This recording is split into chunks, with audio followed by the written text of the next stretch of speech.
Here it is, everybody. Another murder in Rochester. Another young man lost his life.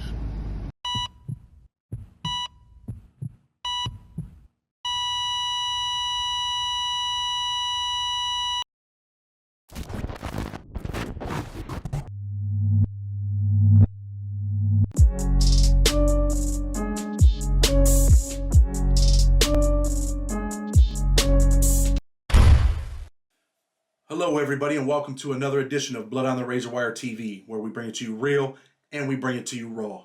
Hit that subscribe button, hit the like button, and share this video because somebody needs to hear this message. That's a promise. Today we're going to talk about faking. Faking in the streets, faking in prison. What is faking? Self-explanatory, right? Faking is pretending to be something you're not, pretending you got a weapon on you. Just faking in general. And some people fake in prison. Some people fake in the streets.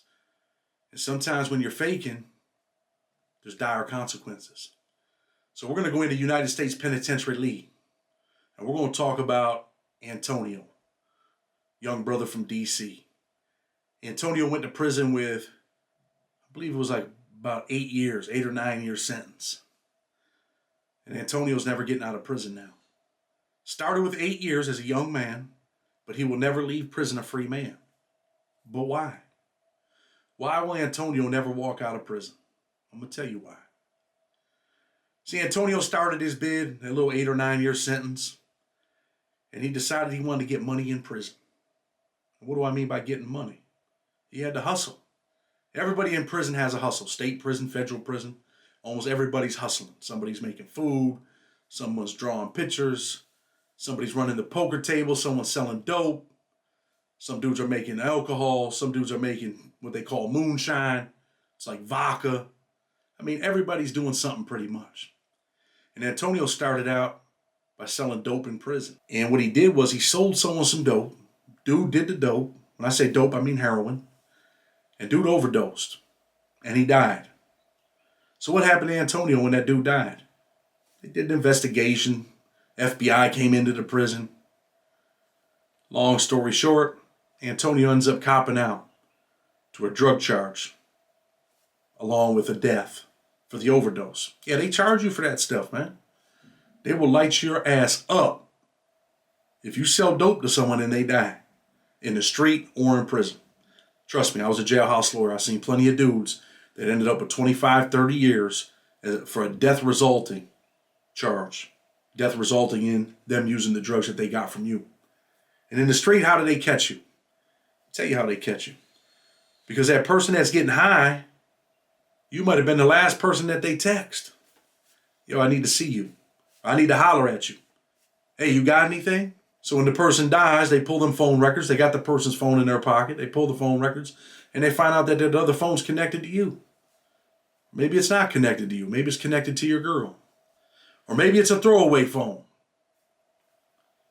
But another person that's getting high, they start asking, hey, man, you know whose number this is? When they're doing an investigation. And they find out that the phone is yours, right? So next thing you know, you're in federal court. You're not in state court. You're in federal court with a pretty serious charge. And then they're talking about cop-outs for 20 years, 25 years, cop-outs for 30. And then you end up in prison. So anyway, Antonio ended up copping out to the death resulting in prison. His 8 or 9 year sentence now became a 28 or 29 year sentence. He got an additional 20 years. And he went from an FCI, medium security prison, and he found himself in a maximum security prison after that. And that's where we're going. We're going to USP Lee.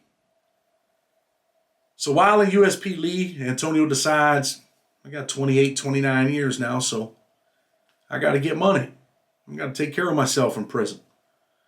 I mean, he couldn't do that with a prison job making 20 cents an hour or 7 cents or 10 cents by cleaning bathrooms. So he went back to hustling. Part of his hustling, he made himself a poker game. They got a poker game in my unit. They're playing poker. And there's another dude at the table from Virginia. Now, Antonio's from D.C., Washington, D.C. I'm going to keep it real with you. Antonio was a good dude. I kicked it with him on multiple occasions. Like, man, dude's a good dude, man. You know, unfortunate circumstances, doing a bunch of time. He liked to drink every once in a while. on that homemade moonshine. He's running the poker table. And a dude from Virginia, he's playing poker. He's drinking a little bit. Starts drinking a little more. They start arguing. And the dude from Virginia tells Antonio, man, I'll put that knife in you. And he pulls his shirt up. Pulls it down real quick, acting like he had a knife. And Antonio, already drinking, running the poker table. Dude's kind of calling him out right there, acting like he had a knife. He didn't have a knife. But Antonio did. And Antonio jumped up out of his chair. And he pulled the knife out. And he started stabbing the dude from Virginia. I can't remember the dude's name. But he started stabbing him. The dude was screaming. And I seen the blood. It was right near my cell where this happened. I seen the blood, and the blood was black. And in my mind, I remember saying, man, that dude's dead, man. He's going to die. He's going to die right there. And pretty much, that's what happened. And dude had told Antonio, and I heard this with my own ears. And dudes that were in USP Lee at this time or that were in my unit, they might remember this. The dude had told Antonio, oh man, don't kill me. And Antonio said, man, it's too late. It's too late for that. And he kept stabbing the dude. And it was just a different type of Antonio in that moment. He was in the zone, man. He was in that killing zone. The zone where he didn't think about the consequences. He didn't care anymore. But he would care later on, I promise you. And Antonio kept stabbing him. And the dude died right there on the floor. Sadly, he took his last breath right there. And I always say this, when dudes die in jail, man, their blood's left on the razor wire. That's the name of the channel. That's the name of my book. Blood on the Razor Wire. Because everybody that dies in that prison or in these prisons, their blood's left on that razor wire, man. They're never walking out. So dude was faking, right? And it cost him his life. And then I had seen Antonio not years, but a couple months later, I had ended up going to the hole. Because at that time, I wasn't really a good dude, unfortunately. I was still doing a bunch of bullshit in prison. And I had seen Antonio down there, and I had heard stories that he was down in the hole crying. That he was upset. That he had said, man, he didn't mean to kill the dude. In the heat of the moment, he didn't think about any of that stuff. He killed dude. Dude was faking. Prison politics, prison rules, say what? In a penitentiary, in a maximum security federal prison, prison rules say he got to handle that business, man. And Antonio did that. He got up, he handled that business, and dude's dead. And now Antonio was in the hole, and I had an opportunity to talk to him. Talk to him, man. Yo, what's up, man? What's going on, man? How you doing? He said, man, Chad, I'm twisted, bro. I ain't never getting out. He said, these folks are talking about giving me the death penalty, bro. I said, damn, dude, they want to give you the death penalty? He said, yeah, man. And he kind of got teary-eyed, man to man. And you don't really see dudes in the maximum security federal prison start crying, right? But the dude got teary-eyed. He said, yeah, man. He said, if they don't give me the death penalty, brother, I ain't never getting out of prison. You know, I would later be transferred from USP Lee. And I had heard through the grapevine that Antonio ended up copping out to life. He started out with 8 or 9 years, and now he's going to die in prison. He's going to die in prison because of the bad choices that he made, right? Bad choices like what? Well, he had to make money, he had to eat, he had to... Man, he made bad choices to sell drugs, and it resulted in someone dying. And then dude was faking, jumped up, pretended he had a knife, and Antonio responded by what? Stabbing the dude. Could he have stabbed him a couple times? Probably. Did he have to keep stabbing him? Probably not. It's a decision that he regrets. And I want you to know that, man. When you're out here getting money, man, it's a decision you might regret. And I told you that we're going to talk not only about prison, people faking, but we're going to talk about people in the street faking, right? How many times have you seen a person pretend they had a gun? Think about that. How many times have you seen a person pull up their shirt like they got a gun in their waist? People do that shit, man. It's crazy, right? And in my city, man, the word is that just a couple days ago, man, a young man, 25, 26 years old, he lost his life. They said he pretended he had a gun. He pulled his shirt up. And dude shot him. Dude shot him, killed him. Shot him 4 or 5 times. Dude's laying in the street. He's bleeding. And now, this young man's gone. His mother has to bury his son. His girlfriend's been sitting out here with all these candles and a cutout. Sitting out here with a cutout, man, of the man. That's all that's left of this young man. He's a cutout, man. You want to be a cutout? He's not the only young man in this city that's a cutout. We got more cutouts. You want to be a cutout? You know, when someone kills someone, two people lose their lives, man. 99% of the time. Two people lose their lives. The man that's dead and the man that's going to be buried alive in a prison somewhere. That's what I call it, man. Buried alive. You want to be buried alive? You want the homies to come by and put bottles out for you and put candles out? You want your mother to have to bury you? You want your girlfriend to sit out here in the dark next to a color cutout with candles going? Mourning, wishing that they could change things, but they can't.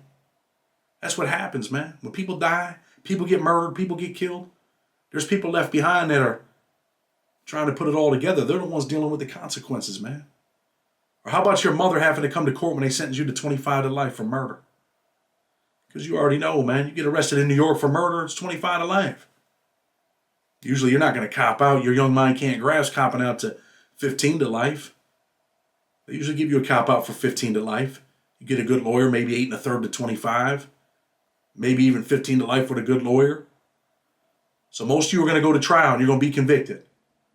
You're going to go to trial on a case where you know you're guilty, but you just can't accept the cop out. So you're going to go all the way to the box. And when you go to the box, the consequences are even worse. 25 to life. Maybe more.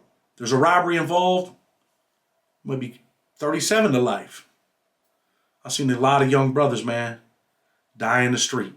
I've seen a lot of young brothers die in federal courtrooms. I've seen a lot of young brothers die in state courtrooms, man, with sentences that are outrageous, man. There's consequences for actions.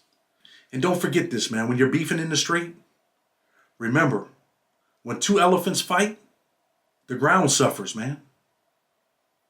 Let me say that again.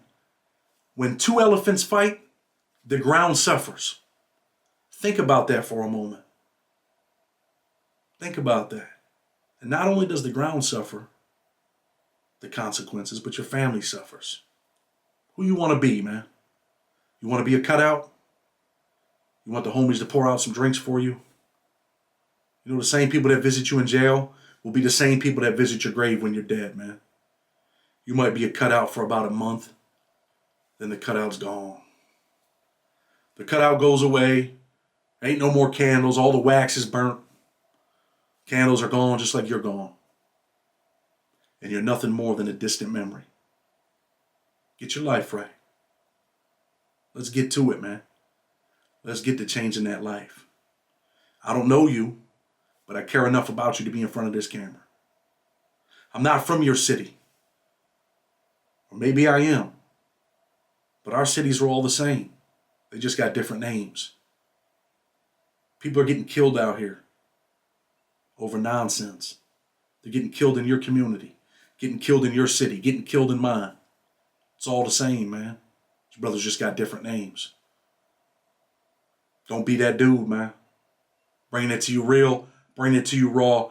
Blood on the Razor Wire TV. Hit that subscribe button. Hit that like button. But more important, even if you don't do any of that, share this video with that young man in your neighborhood that's heading down the wrong path. Share this video with that young lady who's heading down the wrong path. With that, we're out. Until tomorrow.